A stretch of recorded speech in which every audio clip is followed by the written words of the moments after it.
Hello everyone, सभी लोगों को मेरा नमस्कार। मेरे ईएससी चैनल पर आप सभी लोगों का हार्दिक स्वागत है। आज हम लोग पार्ट 4 पढ़ने जा रहे हैं। बाल विकास की अवस्थाएं, इससे रिलेटेड जो सीडीपी है, सीडीपी से रिलेटेड ये आज का जो मेरा वीडियो है, ये चौथा वीडियो है।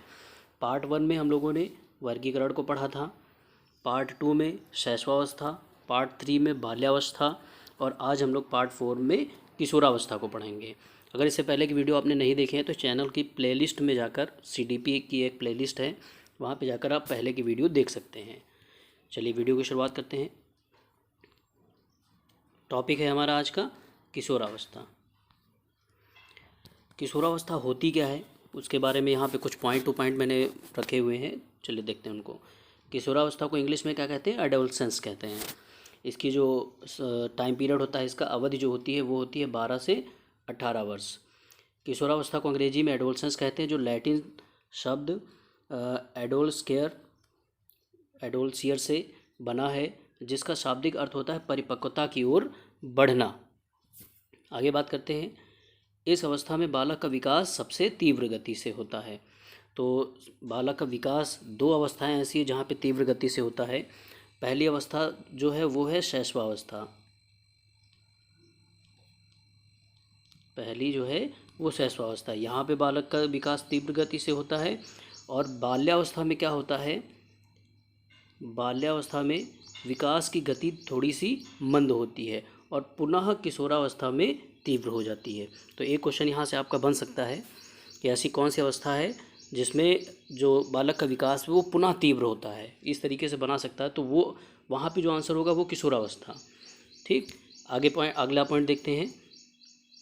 आगे का पॉइंट कह रहा है, इस अवस्था में बालक के अंदर सामयिक भावना का तीव्र विकास होता है। जाहिर सी बात, विकास तीव्र गति से, तो जितने भी विकास होंगे तीव्र गति से ही होंगे, जिसके परिणाम स्वरूप बालक नई परिस्थितियों में समायोजन की समस्या का अनुभव करता है। अचानक से जब परिस्थितियाँ चेंज होती हैं बालक की, तो वहाँ पे उसको समायोजन संबंधी समस्या आती ही आती है। इसीलिए देखा होगा किशोरावस्था में बालक थोड़ा विद्रोही स्वभाव के हो जाते हैं। आगे मैंने वहाँ पे क्लियर किया हुआ आगे पॉइंट में। फिर अगला है प्रतिकूल पारिवारिक संबंध, व्यवसाय की समस्या, नई परिस्थितियों के साथ समायोजन, सामाजिक परंपराएं आदि इस अवस्था की मुख्य विशेषताएं हैं। तो प्रतिकूल पारिवारिक संबंध का मतलब ये हो गया कि यहाँ पे बालक क्या करता है, वो बालक अपने आप को सबसे ज़्यादा महत्व देता है। वो चाहता है कि मैं जो भी करूँ मेरा ही सही माना जाए। तो उस तरीके से यहाँ पर थोड़ी सी समस्याएं उसको परिवार से रिलेटेड आती हैं। व्यवसाय की समस्या, बालक बड़ा हो जाता है तो उसमें व्यवसाय की समस्या, व्यवसाय को चुनना है या उसके कौन सा व्यवसाय किया जाए कौन सा ना किया जाए, इस तरीके से यहाँ पे मतलब उसको सब्जेक्ट सिलेक्शन की प्रॉब्लम आती है यहाँ पे। फिर नई परिस्थितियों के साथ समायोजन, ये आती ही आती, क्योंकि उसके अंदर काफ़ी चेंजेस होते हैं, नई नई परिस्थितियाँ आती हैं सामने। फिर सामाजिक परंपराएं, अब किन्हीं बालकों को वही परंपराएं अच्छी लगती हैं, कोई बालक ऐसे होते हैं जो इन परंपराओं का विरोध करते हैं, तो वो एक समस्या यहाँ पे उत्पन्न हो जाती है। और यही सारी जो चीज़ें हैं यहाँ पे, ये किशोरावस्था की मुख्य विशेषताओं में से मानी जाती हैं। फिर अगला जो पॉइंट है वो कह रहा है, इस अवस्था में बालक अच्छा लड़का या अच्छी लड़की बनकर समाज में स्वीकृत प्राप्त करना चाहता है। तो पॉइंट क्लियर हो रहा होगा। यहाँ पे देखा होगा कि बालक क्या होते हैं, वही जो मैंने अभी पॉइंट बताया है इससे पहले, कि बालक हमेशा अपने आप को महत्व देता है। अपने आप को महत्व देने का मतलब ये है कि वो ये चाहता है कि मैं जो कहूँ वो ही माना जाए, वो सर्वमान्य हो। ठीक, और मैं जो करूँ वो सर्वमान्य हो। ये तो एक परिस्थिति हो गई, एक पॉइंट ऑफ व्यू हो गया। दूसरे पॉइंट ऑफ व्यू से अगर हम देखें तो अच्छा लड़का और अच्छी लड़की का मतलब यहाँ पे यही होगा कि बालक जो है दूसरे व्यक्तियों के प्रति मतलब सामने क्या करता है, अपने आप को अच्छा दिखाने का प्रयास करता है। वो ये सोचता है कि मेरा प्रभाव बना रहे, मतलब लोग हमारी तारीफ़ करें, इस तरीके की चीज़ें उसके मन में आने लगती हैं। फिर है, इस अवस्था में बालक या बालिका दोनों में विपरीत लिंगियों के प्रति अधिक आकर्षण होता है। किशोरावस्था है तो यहाँ पे दोनों, बालक बालिका के प्रति या बालिका बालक के प्रति या फिर बालक बालक और बालिका बालिका, ये आपस में एक दूसरे के प्रति आकर्षित होते हैं। आगे है अगला पॉइंट जो है यहाँ पर कह रहा, उच्च प्राथमिक स्तर पर बालक सामान्यतः किशोरावस्था में होते हैं। ये पॉइंट इंपॉर्टेंट है, ये सीटेट के लिए मोस्ट इंपॉर्टेंट पॉइंट है, क्योंकि वहाँ पे ऐसे ही पूछे जाते हैं क्वेश्चन कि बाल्यावस्था में बालक किस क्लास में पढ़ रहा होगा, किशोरावस्था में बालक किस क्लास में पढ़ रहा होगा, इस तरीके से। तो उच्च प्राथमिक स्तर की बात कर रहे हैं यहाँ पे। उच्च प्राथमिक स्तर क्या होता है, जैसे 6 to 8 को हम उच्च प्राथमिक कहते हैं, बाकी प्राथमिक स्तर हमारा 1 to 5 होता ही है। फिर आगे बात करते हैं यहाँ पे, कह रहा किशोरावस्था को संधिकाल के उपनाम से भी जाना जाता है। ये भी एक इम्पॉर्टेंट पॉइंट है कि यहाँ पे क्वेश्चन बन सकता है कि किशोरावस्था को किस अन्य एक नाम से जाना जाता है, तो उसको संधिकाल के नाम से जाना जाता है। फिर कह रहा इस अवस्था में बालकों के शैक्षिक करियर एवं व्यक्तिगत निर्देशन की सख्त आवश्यकता होती है। जाहिर सी बात है, अगर यहाँ पे बालक के हम शैक्षिक करियर और उसको मतलब सही निर्देशन नहीं देते हैं तो बालक अक्सर क्या होते हैं, अपने मार्ग से भटक जाते हैं। फिर नेक्स्ट पॉइंट है, स्टेनले हॉल ने 1904 में प्रकाशित अपनी पुस्तक एडोलसेंस, तो एक क्वेश्चन तो यहीं पे बन गया कि एडोलसेंस किसकी पुस्तक है, वो स्टेनले हॉल की है। कब प्रकाशित हुई, 1904 में प्रकाशित हुई। इसमें इन्होंने किशोरावस्था के विकास को आकस्मिक विकास के सिद्धांत में अंतर्गत व्याख्यायित किया, मतलब आकस्मिक विकास सिद्धांत के अंतर्गत इसकी व्याख्या की है। इन्होंने ये कहा है कि जो बालक में विकास होता है किशोरावस्था में वो आकस्मिक होता है। तो ये पॉइंट भी एग्ज़ाम की पॉइंट ऑफ व्यू एग्ज़ाम जो है ये आपका इम्पॉर्टेंट है, ठीक है। फिर कह रहा है इस अवस्था में बच्चे अपने संपर्क समूह के सक्रिय सदस्य हो जाते हैं। संपर्क समूह का मतलब ये हो गया जो भी उसके फ्रेंड सर्किल होता है वहाँ पे वो एक्टिव हो जाते हैं, फ्रेंड बना लेते हैं, फ्रेंड को महत्व देने लगते हैं, इस तरीके की चीज़ें। फिर बच्चे अपने समूह को घर व विद्यालय से भी ज़्यादा महत्व देने लगते हैं। यहाँ पे बच्चे के लिए सबसे ज़्यादा इम्पोर्टेंट क्या होता है, उसका फ्रेंड होता है। कौन होता है, उसका फ्रेंड, ठीक, दोस्त होते हैं। वीर पूजा इस अवस्था की मुख्य विशेषताओं में से एक है। वीर पूजा का अर्थ है किसी प्रसिद्ध व्यक्ति को अपना आदर्श मानते हुए अपने व्यवहार को उसके जैसे समायोजित कर लेना। ये पॉइंट क्लियर हो रहा होगा जो यहाँ पे अर्थ है, इसीलिए मैंने बता दिया। तो यहाँ पे आपने देखा बालक किसी न किसी एक सेलिब्रिटी को या कोई एक खिलाड़ी है, एक्टर है, साइंटिस्ट है या कोई दार्शनिक है, उसको अपना आदर्श मानने लगता है और उसी के अनुसार मतलब उसी तरह बनने का प्रयास करने लगता है। उसी को वीर पूजा के अंतर्गत रखा जाता है। तो ये पॉइंट भी आपका सीटेड एग्ज़ाम की दृष्टि से बहुत इंपॉर्टेंट है। आगे बढ़ते हैं। अब यहाँ पे कुछ परिभाषाएं हैं जो एग्ज़ाम में पूछी गई हैं और जिनके चांसेस बनते हैं पूछे जाने के, वो देख लेते हैं। जैसे पहली परिभाषा है कि किशोर ही वर्तमान की शक्ति और भावी आशा को प्रस्तुत करता है। ये परिभाषा किसकी है, क्रो एंड क्रो की। फिर किशोरावस्था वह समय है जिसमें विचारशील व्यक्ति बाल्यावस्था से परिपक्वता की ओर संक्रमण करता है। ये किसने कहा, ये कहा जर्सील्ड ने। फिर इस बात पर कोई मतभेद नहीं हो सकता है कि किशोरावस्था जीवन का सबसे कठिन काल है। ये थोड़ा कंफ्यूज मत होइएगा, इन्होंने कहा सबसे कठिन काल। अगर क्वेश्चन आ जाए कि किशोरावस्था को जीवन का सबसे कठिन काल किसने कहा, तो वो कहा E.A. किर्कपैट्रिक ने। और अभी हमें एक स्टेनले हॉल की परिभाषा मिलेगी, संघर्ष, तनाव और तूफान की अवस्था। तो ये दोनों घुमा घुमा के क्वेश्चन पूछे जाते हैं। फिर अगली परिभाषा है, ये देखिए, ये बिहार टेट में 2011 में पूछी भी गई थी। फिर किशोरावस्था की विशेषताओं को सर्वोत्तम रूप से व्यक्त करने वाला एक शब्द है, वह है परिवर्तन। ये परिभाषा है बिग एवं हंट की। किशोरावस्था अपराध के विकास का नाजुक समय है। ये परिभाषा किसने दी, वैलेंटाइन ने दी। किशोरावस्था किशोर महत्वपूर्ण बनना, अपने समूह में स्थिति प्राप्त करना और श्रेष्ठ व्यक्ति के रूप में स्वीकार किया जाना चाहता है। ये परिभाषा कही ब्लेयर, जॉनसन एवं सिम्पसन ने, और ये सीटेट में पूछा भी गया क्वेश्चन है। और इसका पॉइंट वही, जो अच्छा लड़का और अच्छी लड़की बनकर प्रभाव डालना चाहता है, ये इसी परिभाषा से रिलेटेड है। फिर किशोर प्रौढ़ों को अपने मार्ग की बाधा समझता है जो उसे अपने स्वतंत्रता का लक्ष्य प्राप्त करने से रोकता है। ये कॉलसैनी की परिभाषा है। तो यहाँ पर भी वही चीज़ बता रहा है कि जैसे किशोरावस्था में बालक क्या करते हैं कि अपने से बड़े अगर कोई चीज़ उसको मना करता है, कोई व्यक्ति कहता है कि हाँ ये काम ना करो, तो उसको ये लगता है कि ये मतलब मेरा भला नहीं चाहते। इस तरीके के मन में ख्याल आते हैं किशोरावस्था में। हम सब गुजर चुके होंगे उस अवस्था से। आगे देखते हैं। किशोरावस्था संघर्ष, तनाव, तूफान एवं विरोध की अवस्था है। या फिर एक इसी परिभाषा को दोबारा घुमा के पूछ लेता है कि किशोरावस्था बड़े ही तनाव, तूफान एवं संघर्ष का काल है। ये दोनों परिभाषाएं स्टेनले हॉल की है और ये वेरी मोस्ट इम्पॉर्टेंट है। ये ध्यान रखिएगा कि ये मोस्ट इम्पॉर्टेंट डेफिनेशन है, इसको हमें याद करना है क्योंकि ये हर बार टेट सीटेट में घुमा घुमा के पूछा ही जाता है।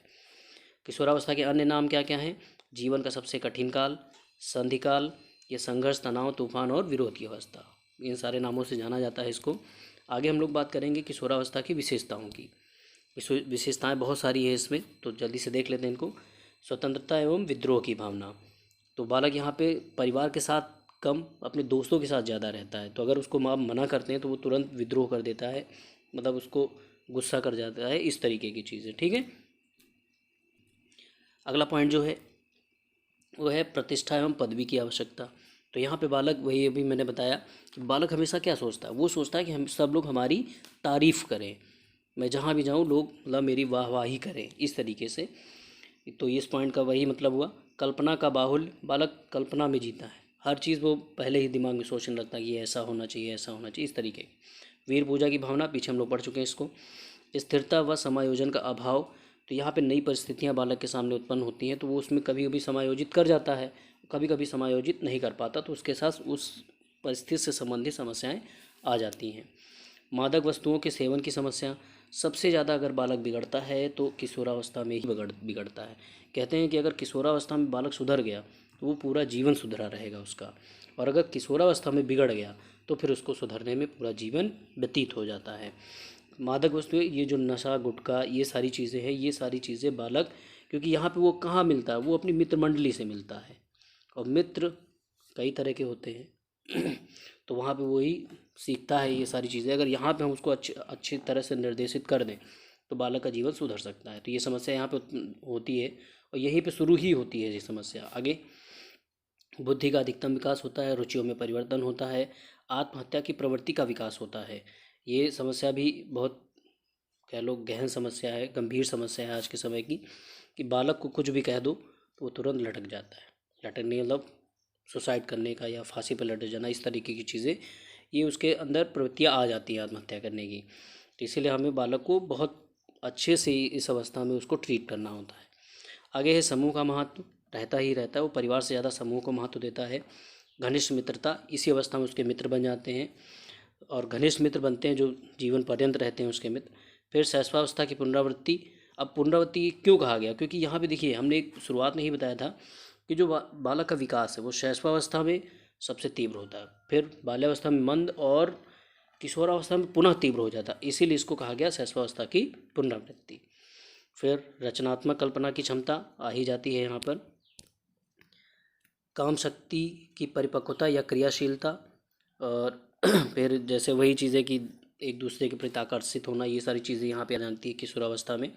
दीवा स्वप्न की स्थिति, व्यवसाय की चिंता, स्वाभिमान की भावना, अपराध की प्रवृत्ति का विकास, अध्ययन में अरुचि। हाँ, एक क्वेश्चन यहाँ से बन सकता है कि ऐसी कौन सी अवस्था जिसमें बालक अध्ययन में रुचि लेता है, तो वो कौन सी अवस्था होती है, वो होती है बाल्यावस्था। ठीक है, वो बाल्यावस्था होती है, और यहाँ किशोरावस्था में वो घूमने फिरने में ज़्यादा ध्यान देता है। अगला पॉइंट है पेंडुलम जैसी अवस्था की अनुभूति। पेंडुलम की जैसी मतलब ना इधर का न उधर का। आगे है व्यवहार में विभिन्नताएं आ जाती हैं। किशोरावस्था कठिन काल के रूप में बर्गमन की प्रवृत्ति, अमूर्त चिंतन की क्षमता यहाँ पे विकसित हो जाती है। मूर्त चिंतन की क्षमता किस अवस्था में होती है, वो होती है बाल्यावस्था में, और अमूर्त किशोरावस्था में विकसित होने लगती है। तर्क तथा निर्णय करने की क्षमता भी इस किशोरावस्था में आ जाती है। आगे हम लोग देखते हैं कि किशोरावस्था में बालक की शिक्षा कैसी होनी चाहिए, शिक्षा का स्वरूप क्या होना चाहिए। तो किशोरों की मानसिक शक्तियों का सर्वोत्तम विकास करने हेतु उनकी रुचियों, रुझानों, दृष्टिकोणों, योग्यताओं एवं आवश्यकताओं के अनुरूप होनी चाहिए। मतलब शिक्षा कैसी होनी चाहिए, शिक्षा बालक के अकॉर्डिंग होनी चाहिए। कहने का मतलब इस पॉइंट का यही है। तो पूरा बाल विकास यही कहता है कि हमेशा हमेशा जो भी शिक्षा हो वो बालक के अवस्था को ध्यान में रखकर बनानी चाहिए। फिर ऐसी विधियों का प्रयोग किया जाना चाहिए जिनसे किशोरों को स्वयं आत्मनिरीक्षण, विचार व तर्क करने के अवसर प्राप्त हो सके। किशोरों को उत्तरदायित्वपूर्ण कार्य सौंपा जाना चाहिए, उत्तरदायित्व पूरा करने पर उनकी प्रशंसा भी की जानी चाहिए। इससे उसको लगेगा कि हाँ, मैं अच्छा काम करूँगा तो मुझे तारीफ़ मिलेगी, इस तरीके की चीज़ें। किशोरों को यौन शिक्षा की जानकारी अवश्य देनी चाहिए, बिल्कुल बहुत ज़रूरी है। आज के समय में किशोरों को यौन शिक्षा की जानकारी जरूर देनी चाहिए। सामाजिकता का विकास करने के लिए विद्यार्थियों में सामूहिक क्रियाओं का संगठन होना चाहिए। विद्यालय में अनुशासन स्थापना में किशोरों से सहयोग लेना चाहिए। अब देखिए ये पॉइंट यहाँ पे अगर देखा जाए तो बहुत बड़ा लॉजिक है इसका। लॉजिक इसलिए ये लॉजिक है बनता है कि सबसे ज़्यादा किशोर अनुशासनहीनता देखने को कहाँ मिलती है, किशोरावस्था में देखने को मिलती है। और जब आप चोर से ही सामान की रक्षा करने की जिम्मेदारी दे देंगे चोर को, तो सामान चोरी हो ही नहीं सकता। वही चीज़ है यहाँ पर कि जब किशोरावस्था में भाई अनुशासनहीनता सबसे ज़्यादा देखने को मिलती है और विद्यालय के अनुशासन बनाए रखने को की जिम्मेदारी हम किशोरों को ही दे दें, तो जाहिर सी बात अनुशासनहीनता हमें देखने को बहुत ही कम मिलेगी या नहीं भी मिल सकती है। फिर है किशोरों के साथ जहाँ तक संभव हो वयस्क जैसा व्यवहार किया जाना चाहिए। बालक समझता है कि अब मैं बड़ा हो गया हूँ, तो उसके साथ कुछ वैसा ही व्यवहार किया जाना चाहिए। अब हम लोग यहाँ अलग अलग टॉपिक पे डिस्कशन करेंगे किशोरावस्था में शारीरिक विकास कैसे होता है। तो पहली बात करते हैं लंबाई की। लंबाई में तीव्र वृद्धि होती है। बालिका की लंबाई 16 वर्ष तक और बालक की लंबाई 18 वर्ष तक बढ़ती रहती है। ये इंपॉर्टेंट है सीटेट की दृष्टि से और टेट में भी आ सकता है क्वेश्चन। भार की बात करें तो बालकों का भार बालिकाओं से अधिक हो जाता है। यहाँ पर बालकों का भार जो होता है बालिकाओं से ज़्यादा हो जाता है। हड्डियाँ दृढ़ हो जाती हैं, लचीलापन नहीं रहता है, विकास प्रक्रिया पूर्ण हो जाती है। शारीरिक विकास की बात करें तो किशोरावस्था में शारीरिक विकास पूर्ण हो जाता है। फिर शारीरिक विकास चलता तो जीवन पर्यंत तो कुछ ना कुछ चीज़ें होते रहते हैं, लेकिन जो मेन परिवर्तन होते हैं वो यहीं पर समाप्त हो जाते हैं। फिर सिर व मस्तिष्क की बात करें तो पूर्ण विकास हो जाता है। ये क्वेश्चन पूछा भी गया है कि ऐसी कौन सी अवस्था है जिसमें बालक के मस्तिष्क का पूर्ण विकास हो जाता है, तो वो मस्तिष्क का पूर्ण विकास होता है किशोरावस्था में। एक क्वेश्चन मैं यहाँ पे पूछना चाहूँगा कि ऐसी कौन सी अवस्था है जिसमें बालक के मस्तिष्क का सर्वाधिक विकास होता है, तो इसका आंसर आप लोग कमेंट में दीजिएगा। फिर वजन क्या होता है? वजन 1 किलो 200 ग्राम से 1 किलो 400 ग्राम तक मस्तिष्क का वजन की बात कर रहे हैं हो जाता है। मांसपेशियाँ कुल शरीर का लगभग कितना हो जाती हैं? 45%। और तीव्र गति से विकास होता है। शारीरिक विकास तो तीव्र गति से होता ही है, तो मांसपेशियों का भी विकास तीव्र गति से ही होगा। विभिन्न ग्रंथियों का विकास, विभिन्न परिवर्तनों का आधार जो होता है वो अंतःस्रावी ग्रंथियाँ होती हैं। इनमें से पिट्यूटरी, थायराइड और एड्रिनल मेन ग्रंथियाँ होती हैं। अन्य अंगों के विकास की जब बात करते हैं तो इस अवस्था में मस्तिष्क सहित आँख, कान, नाक, त्वचा, स्वादेंद्रियाँ, कर्मेंद्रियों का पूर्ण विकास हो जाता है। आगे हम लोग बात करते हैं मानसिक विकास की। किशोरावस्था में मानसिक विकास क्या होता है? मानसिक योग्यताओं में वृद्धि होती है। जाहिर सी बात बालक घूमता है, इधर उधर आना जाना शुरू करता है, समाज के टच में आ जाता है, तो उसका मानसिक विकास तो होना जाहिर सी बात है। फिर सीखने की क्षमता का विकास, रुचियों का विकास, अलग अलग रुचियाँ उत्पन्न हो जाती हैं बालक के अंदर। बुद्धि का विकास, तो बुद्धि के विकास में क्या क्या होता है? चिंतन, तर्क, ध्यान, कल्पना, स्मरण शक्ति व भाषा का विकास इस अवस्था में पूरी तरह से हो जाता है। इस अवस्था में बच्चे ना तो बच्चे हैं और ना ही वे बड़े हैं, इसलिए हमें परिस्थिति के अनुकूल बच्चों के साथ व्यवहार करना चाहिए। फिर है इसलिए इस अवस्था को जीवन का सबसे कठिन काल कहा जाता है। वही चीज़ कि भाई वो बीच पेंडुलम की जो स्थिति है वो इसी पॉइंट से क्लियर होती है, ठीक है। वो ना ही बच्चे रहते हैं ना ही बड़े रहते हैं, इसलिए उनको पेंडुलम की स्थिति के वाला काल कहा गया है, इसलिए ये सबसे कठिन काल भी हो जाता है। आगे आते हैं। फिर किशोरावस्था में संवेगात्मक विकास क्या होता है उसकी जब बात करते हैं तो यहाँ पे भाव प्रधान प्रवृत्तियों की अधिकता हो जाती है, मतलब इमोशनल फीलिंग्स उनके अंदर आने लगती हैं। विरोधी मनोदशाएं हो जाती हैं। संवेगों में विभिन्नताएं देखने को मिलती हैं। वीर पूजा की भावना देखने को मिलती है। काम भावना की प्रबलता आ जाती है। तो काम भावना का मतलब यहाँ पे जैसे ये मैंने जानबूझ के यहाँ पे ये शब्द रखे हुए हैं इंग्लिश के, इनको जरूर ध्यान दीजिएगा क्योंकि ये सीटेट में पूछते हैं क्वेश्चन इस तरीके से। जैसे विषमलिंगी प्रेम को हम क्या कहते हैं? यहाँ पे हम कहते हैं इसको हेटेरोसेक्सुअलिटी, ठीक, हेटेरोसेक्सुअलिटी। स्वप्रेम को कहते हैं ऑटो एरोटिज्म और समलिंगी को कहते हैं होमोसेक्सुअलिटी। फिर अपराध प्रवृत्ति की भावना विकसित हो जाती है। अपराध प्रवृत्ति की भावना जैसे उसको उचित निर्देशन नहीं दिया गया तो बच्चा चोरी करना, लड़ाई झगड़ा करना, इस तरीके की चीज़ें उसके अंदर आने लगती हैं। स्वाभिमान की भावना, स्वतंत्रता की भावना और चिंतन युक्त व्यवहार करना बालक किशोरावस्था में शुरू कर देता है। आगे बात करते हैं कि किशोरावस्था में सामाजिक विकास कैसा होना चाहिए या क्या क्या होता है सामाजिक विकास में। तो समूह निर्माण हो जाता है, मित्रों के साथ मिलना जुलना शुरू हो जाता है बालक का। मैत्री भावना का विकास और विषमलिंगी मित्रता, मतलब गर्लफ्रेंड बनाना, बॉयफ्रेंड बनाना, वो सब इस अवस्था के बालकों में आ जाता है। समूहों के प्रति भक्ति, ये कहने का मतलब यही कि वो समूह को ज़्यादा महत्व देता है परिवार की अपेक्षा। विद्रोह की भावना, व्यवसाय चयन में रुचि, राजनैतिक दलों का प्रभाव, बहिर्मुखी प्रवृत्ति, सामाजिक परिपक्वता की भावना का विकास, सामाजिक गुणों का विकास और आत्म प्रेम की भावना का विकास, ये सब किशोरावस्था में हो जाते हैं। आगे बढ़ते हैं हम लोग अब यहाँ पे देखते हैं, यहाँ पे जो हमारा पॉइंट है वो कह रहा परीक्षा उपयोगी महत्वपूर्ण तथ्य। तो मतलब इसमें से कई सारे जो पॉइंट है वो पूछे भी गए हैं एग्ज़ाम में, तो इनको हम लेके करके देख लेते हैं। जैसे 13 से 18 वर्ष की आयु क्या कहलाती है? 13 से 18 वर्ष की आयु को हम क्या कहते हैं? किशोरावस्था। वैसे रियल टाइम क्या होता है? 12 से 18 वर्ष। ठीक। फिर पूर्व किशोरावस्था कितना होते हैं? 13 से 15। और उत्तर किशोरावस्था 15 से 18। तो इसमें 1-2 साल इधर उधर अगर होता है तो उसमें घबराने की दिक्कत नहीं है, वो आप ऑप्शन के अकॉर्डिंग टिक कीजिएगा वहाँ पे। फिर नेक्स्ट पॉइंट है अत्यंत द्रुत एवं तीव्र विकास का काल है। जैसे क्वेश्चन आ जाए कि ऐसा कौन सा या ऐसी कौन सी अवस्था है जो अत्यंत द्रुत एवं तीव्र विकास का काल कहलाती है, तो वो कौन सी अवस्था होगी? वो हो जाएगी किशोरावस्था। ध्यान रखिए, पूर्व किशोरावस्था। वहाँ पे हमें ऑप्शन पर भी ध्यान देना है। जैसे मान लीजिए 4 ऑप्शन इस तरीके से बन जाते हैं। पहला किशोरावस्था, पूर्व किशोरावस्था, उत्तर किशोरावस्था, या तीसरा चौथा कोई और दे देता है, तो हम कौन सा टिक करेंगे? है तो ये किशोरावस्था का, लेकिन सबसे इजेक्ट जो मतलब सबसे करीब का सुटेबल जो आंसर होगा वो होगा पूर्व किशोरावस्था। ठीक है, इसलिए अत्यंत द्रुत एवं तीव्र विकास का काल होता है पूर्व किशोरावस्था। फिर किशोरावस्था में संवेग प्रायः कैसे होते हैं? अधिक उग्र होते हैं। जरा जरा सी बात पे बालक बहुत ज़्यादा एक्साइटेड हो जाना, नाराज़ हो जाना, क्रोध प्रकट करना, इस तरीके से यहाँ पे संवेग बहुत तीव्र होते हैं। फिर आगे बात करते हैं किशोरावस्था में शिक्षा का स्वरूप कैसा होना चाहिए?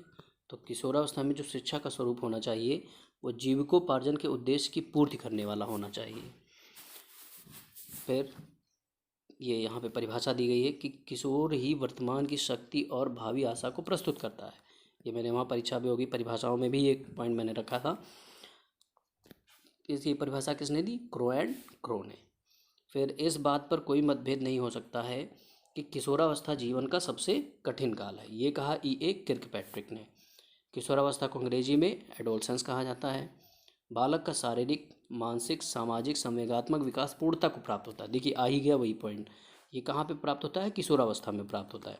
क्वेश्चन यहाँ पे यही बन सकता है कि ऐसी कौन सी अवस्था है जिसमें बालक का मानसिक विकास पूर्ण हो जाता है? तो आंसर किशोरावस्था। सामाजिक विकास, संवेगात्मक विकास या शारीरिक विकास पूर्ण हो जाता है, तो वो सब आंसर एक ही अवस्था पे आके टिकेंगे, किशोरावस्था पे। आगे का पॉइंट देखते हैं। नेक्स्ट पॉइंट है कह रहा संवेगात्मक विकास में तीव्र परिवर्तन किस अवस्था में होता है? किशोरावस्था में होता है। सामाजिक व्यवस्था में परिपक्वता किस अवस्था में आती है? किशोरावस्था में आती है।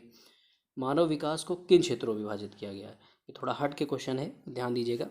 मानव विकास, वैसे तो अवस्थाएं बहुत सारी हैं, मतलब ये जो क्षेत्र हैं बहुत सारे क्षेत्रों के अकॉर्डिंग हम मानव विकास पढ़ते हैं, लेकिन मुख्यतः मानव विकास को हम 4 क्षेत्रों में विभाजित करते हैं। पहला शारीरिक, मानसिक, संवेगात्मक और सामाजिक। फिर बाल विकास में अध्ययन किसका किया जाता है? तो बाल विकास में ये क्वेश्चन सीटेट का पूछा गया क्वेश्चन है। मुझे याद है ये क्वेश्चन जब मैंने पेपर दिया था उसी पेपर में आया था। अब ये कब दिया था ये मुझे याद नहीं है इस समय। तो बाल विकास में जो अध्ययन किया जाता है वो गर्भावस्था से लेकर किशोरावस्था तक किया जाता है। ध्यान रखिएगा ये पॉइंट, क्योंकि वहाँ पे ऑप्शन आपको मिलेंगे गर्भावस्था से किशोरावस्था, दूसरा मिल सकता है गर्भावस्था से बाल्यावस्था, गर्भावस्था से प्रौढ़ावस्था या जन्म से लेकर मृत्यु तक, ऐसे ऑप्शन मिलेंगे। तो हमें ध्यान रखना है कि बाल विकास की बात जब भी करेगा, विकास तो जीवन पर्यंत चलता है, ठीक, जन्म से लेकर मृत्यु तक विकास चलता है, लेकिन जब एक शब्द जुड़ जाए बाल विकास तो उसके लिए आंसर होगा गर्भावस्था से किशोरावस्था तक। फिर बुद्धि का अधिकतम विकास, अब ये क्वेश्चन किसी से भी रिलेटेड पूछ ले, शरीर का अधिकतम विकास, शरीर ना कहें, मानसिक, मन कह ले, मानसिक विकास कह ले कि अधिकतम मानसिक विकास किस अवस्था में होता है, बुद्धि का विकास अधिकतम किस अवस्था में होता है, संवेग सब अधिकतम किस अवस्था में होते हैं, वो सब किशोरावस्था आंसर होगा। फिर माँ बाप के साये से बाहर निकलकर बालक अपने साथी बालकों की संगत को पसंद करता है, ये कौन सी अवस्था होती है? पूर्व किशोरावस्था। उत्तर किशोरावस्था में वो पुनः वापस लौटता है। वापस लौटने का मतलब वो पुनः अपने परिवार को महत्व देना शुरू करता है। ध्यान रखिएगा ये चीज़। फिर परवर्ती बाल्यावस्था श्रेणी के अंतर्गत, जब परवर्ती बाल्यावस्था की बात करते हैं तो वो होता है 9 से 12 वर्ष। मानव विकास बढ़ता है सामान्य से विशिष्ट की ओर, ये भी पूछा गया क्वेश्चन है। फिर मस्तकाधोमुखी एवं निकट से दूर क्रम, ये अंक किसके हैं? ये विकास के सिद्धांत के अंक हैं। एक मस्तकाधोमुखी होता है, एक निकट दूरस्थ विकास का सिद्धांत आता है, वो सब हम आगे पढ़ाएंगे। फिर मानव जाति, जाति होता है, छोटी की मात्रा होगी यहाँ पे, मिसप्रिंट है। मानव जाति में विकास होता है। अब देखिए वही क्वेश्चन आ गया ना, एक बाल विकास में अध्ययन किया जाता है और एक यहाँ पे विकास में अध्ययन किया जाता है। दोनों क्वेश्चन है यहाँ पे, दोनों रखे हुए हैं। तो जब हम बात करेंगे बाल विकास में तो ये आएगा गर्भावस्था से किशोरावस्था तक, और जब हम बात करेंगे सिर्फ विकास की तो वो होगा जन्म से लेकर मृत्यु तक, मतलब जीवन पर्यंत। फिर बच्चा ईर्ष्या का प्रदर्शन कब करता है? 6 माह की आयु में वो ईर्ष्या का प्रदर्शन शुरू कर देता है। तनाव एवं क्रोध की अवस्था किसे कहा जाता है? कहा जाता है किशोरावस्था को। तो इतने ही पॉइंट हैं आज हमारे पास। तो इस तरीके से आज हम लोगों ने कम्प्लीटली किशोरावस्था को पढ़ लिया। अगर आपने पूरे अच्छे से वीडियो देखा है, या मान लीजिए एक बार में वीडियो समझ में नहीं आया तो आप इस दोबारा देखिए, इसके पॉइंटों को नोट कर लीजिए और उनको ज़्यादा से ज़्यादा पढ़ने का प्रयास कीजिए। जितना आप पढ़ेंगे उतना ही आपको ये चीज़ें समझ में आएंगी और लर्न होगा। और मतलब गारंटी ले सकता हूँ इस बात की कि अगर किशोरावस्था से क्वेश्चन बनेगा तो जितना मैंने पढ़ाया है इसमें से ही बनेगा, बाहर से कुछ नहीं आने वाला। तो आई होप वीडियो अच्छा लगा होगा आपको। अगर वीडियो पसंद आया है तो आप लाइक कीजिए, वीडियो को ज़्यादा से ज़्यादा अपने दोस्तों तक शेयर कीजिए, और प्लीज़ चैनल को सब्सक्राइब करना बिल्कुल मत भूलिए, क्योंकि मैंने एक एम बनाया हुआ है कि सभी को फ्री में एजुकेशन देने का। तो इसमें आप हमारा सहयोग करें, चैनल को ज़्यादा से ज़्यादा सब्सक्राइब करें और लोगों तक शेयर करें। अगला जो वीडियो होगा मेरा वो होगा इम्पॉर्टेंट वर्ड्स पर। जैसे कुछ वर्ड्स पूछ लेता कि ऑटिज़्म क्या है, या पूछ लेता कि ADHD ये क्या है, इसका फुल फॉर्म क्या है, तो ये पूछे जाते क्वेश्चन। नार्सिज्म क्या है, इस तरीके से। तो अगला वीडियो मेरा इन्हीं पर होगा। तो जल्दी मिलते हैं नेक्स्ट वीडियो में, तब तक के लिए नमस्कार। पढ़ते रहिए, मस्त रहिए।